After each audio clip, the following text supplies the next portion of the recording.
আসসালামু আলাইকুম সম্মানিত দর্শক, আমরা বাংলাদেশের সাবেক তিনবারের প্রধানমন্ত্রী আপসহীন দেশনেত্রী, রাজনীতির আলোকবর্তিকা দেশনেত্রী বেগম খালেদা জিয়া জানাজায় অংশগ্রহণ করার জন্য রাজধানী শহীদ আসাদ গেট হইতে হাঁটা শুরু করলাম। আমরা রাস্তাতে দেখতে পাচ্ছি প্রচুর জ্যাম, মানুষ পায়ে হেঁটে যাচ্ছে। আপনাদেরকে দৃশ্য দেখানোর চেষ্টা করছি। চতুর্দিকে মানুষ পায়ে হেঁটে জানাজার দিকে অগ্রসর হচ্ছে। লাখো লাখো মানুষ বাংলাদেশের বিভিন্ন প্রান্ত থেকে দেশনেত্রী বেগম খালেদা জিয়া জানাজায় অংশগ্রহণ করার জন্য দলে দলেও পায়ে হেঁটে উপস্থিত হচ্ছেন।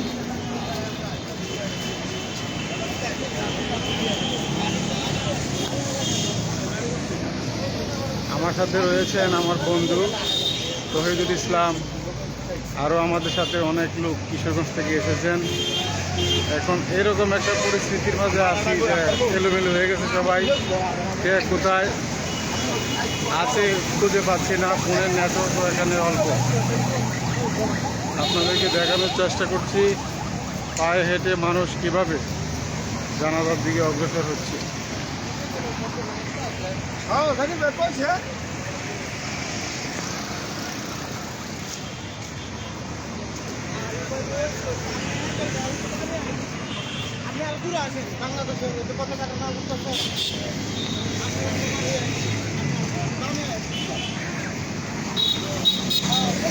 তৌহিদ আমার বন্ধু, সে খালেদা জিয়ার জানাজায় অংশগ্রহণ করার জন্য আমার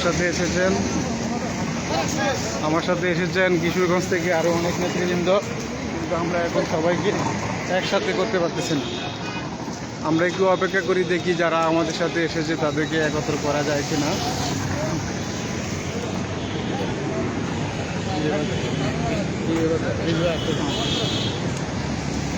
যাওয়াটা তো কঠিন, দেখতে থাকি হয়ে যায়।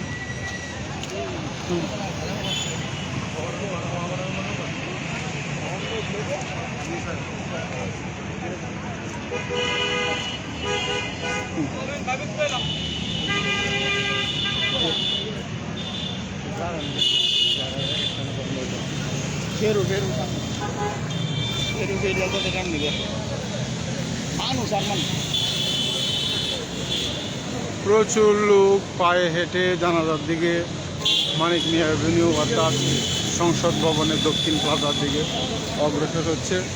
আপনারা দেখতে পাচ্ছেন ঢাকা শহরে প্রতিটি জায়গা মানুষ পায়ে হেঁটে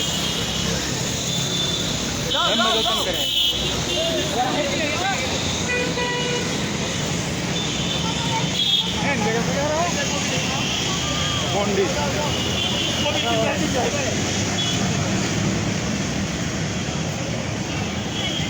আপনারা দেখতে পাচ্ছেন ঢাকা শহরের বিভিন্ন রাস্তা দিয়ে মানুষ পায়ে হেঁটে আপসহীন দেশনেত্রী, গণতন্ত্রের মা দেশনেত্রী বেগম খালেদা জিয়া জানাজায় অংশগ্রহণ করার জন্য পায়ে হেঁটে মানুষ মানিক নিয়ে দিকে অগ্রসর হচ্ছেন।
হ্যাঁ